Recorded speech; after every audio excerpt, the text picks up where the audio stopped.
Hello there, my friend. Welcome to the channel and thank you for watching my transfer daily news. In this episode, we're gonna discuss about Jack Grealish, Super Jack to Man City. We're gonna also discuss about Alexandra, Isak, and Andre Silva to Arsenal. We can also discuss about everything football if we have time for. Let's go. Let's start by talking about Man City and Super Jack.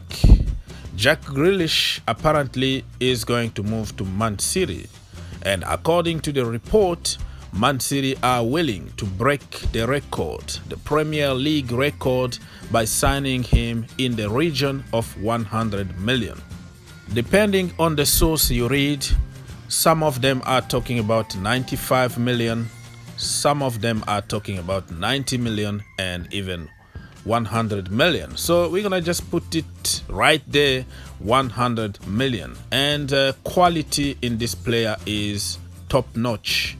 So you're not gonna argue about that price because he's that good. And he's English, so English players always come with a premium. So you can understand why they will slap that kind of price tag on Jack Grealish. And one thing that I remember is like last season he signed a new contract, like a new 5 years contract, improved contract at Villa.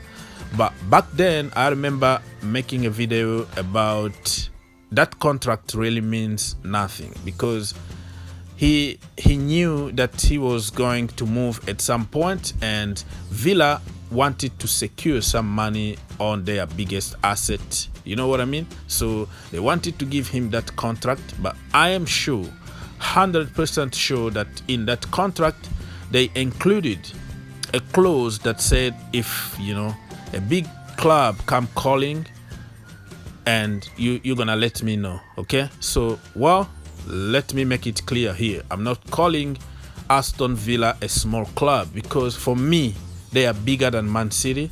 They are bigger than Arsenal. And I tell you what, they got the Champions League trophy in their cabinet. Yeah, you heard it. Aston Villa won the Champions League years ago. Do your research. If you're still very young, you're not going to remember that. But yes, they are Champions League winner. So I don't know why Arsenal or Man City are going to consider themselves as big when you have nothing in Europe. I heard that Man City are not going for Jack Grealish because he's going to cost around 100 million, and apparently City's policy is not to buy players for more than 60 million. But I tell you what, maybe they changed their policy, because what is the point of spending 60 million on 3 players who are not playing? They are on the bench, right? Instead of spending a little bit of money on buying one quality player that will secure you something. If that makes sense, let me give you an example. Benjamin Mendy is on the bench, right?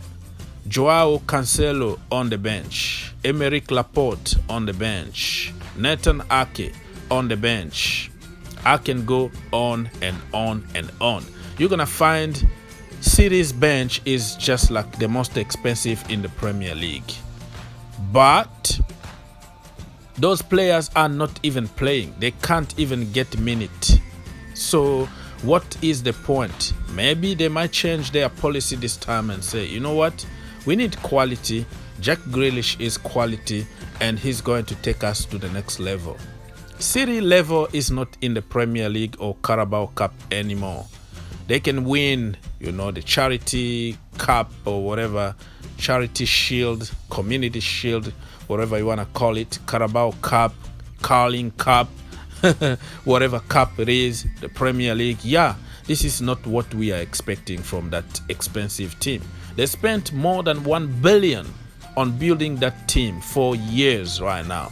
The project been there for over 10 years. It's time for them to deliver. And to deliver doesn't mean winning the Premier League. It's winning the Champions League and put them in the elite level of Chelsea and other teams in Europe. You know what I mean? So for me, Pep Guardiola so far, it's been a failure because he was hired to win the Champions League and he's failing over and over by just little details, overthinking always the last minute, overthinking, try to prove people wrong that he knows better than anybody. But so far, it doesn't work. So maybe this time they're going to say, let's go for Jack Grealish, and he might be the missing piece. But do they really need a Jack Grealish? They have a great team. I think they are just missing a prolific killer in front. Somebody like Romelu Lukaku, Harry Kane, Erling Haaland. But Guardiola knows better. Maybe he's not interested in buying any striker. He just want to go for his tiki-taka kind of football and ignore what is the most important, which is scoring goals.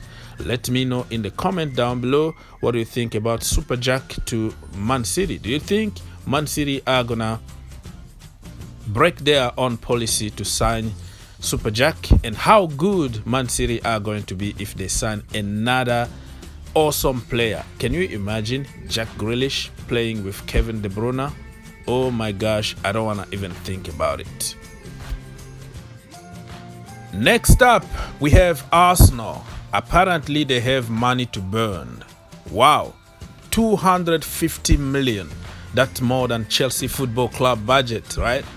And apparently, Stan Kroenke said, you know what? I am going to show people that I deserve to be the owner of Arsenal.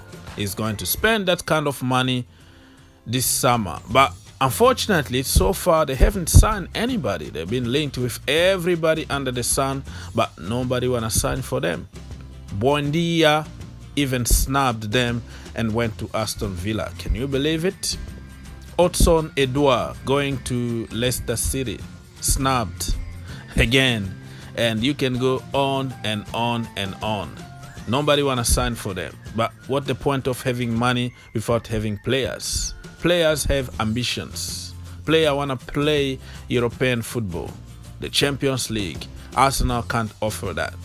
That is one of the reasons. But also, it could be just speculation. That kind of money, Arsenal don't spend money. Or, wait a minute, let me correct this a little quickly, because they spend money. Maybe they don't know how to spend money, or they spend money on some dodgy dealings. Look at Pepe. Nicolas Pepe cost about 70 million or 75, whatever you want to believe, you know. And back then, it was like, oh, they don't have any money to spend. They have just to loan players and all that. And all of a sudden, boom, Nicolas Pepe came. And then they signed Pablo Mari. They signed a lot of players that you don't understand why they are spending, you know, out of the blue. We don't have money, and boom, somebody comes. So there's some dodgy dealings going on there, you know, agent and edu and connection, but they don't really plan players that they really need, you know. Thomas Partey also came off out of the blue, you know, and it cost about 50 million. So don't tell me that Arsenal don't have money, but the dealing is just so suspect. I don't know who is doing those kind of deals, but it's questionable. It's not my problem. The problem we have here is that they've been linked with Andre Silva and also Alexandra, Isak. I mean, those players also been linked with everybody under the sun. Barcelona, Chelsea, Man City, you name it. So if those players are going to choose a team to play for, it's going to be other teams than Arsenal. Let's be honest. But the only reason they could sign for Arsenal is because of money, because of London, because of reputation. Arsenal still has a big reputation, but you need to pay top dollar to get a player, offer them a better salary so they can come to you, because they can't fulfill their sport, you know, ambitions, which is winning trophies, playing in the Champions League. You can't offer them that. Pay them money. Show them the money so they can come to you. Let me know in the comments if you think Andre Silva and Alexandra Isak are going to sign for Arsenal. I don't believe so. I don't see it happening, but just let's entertain the idea.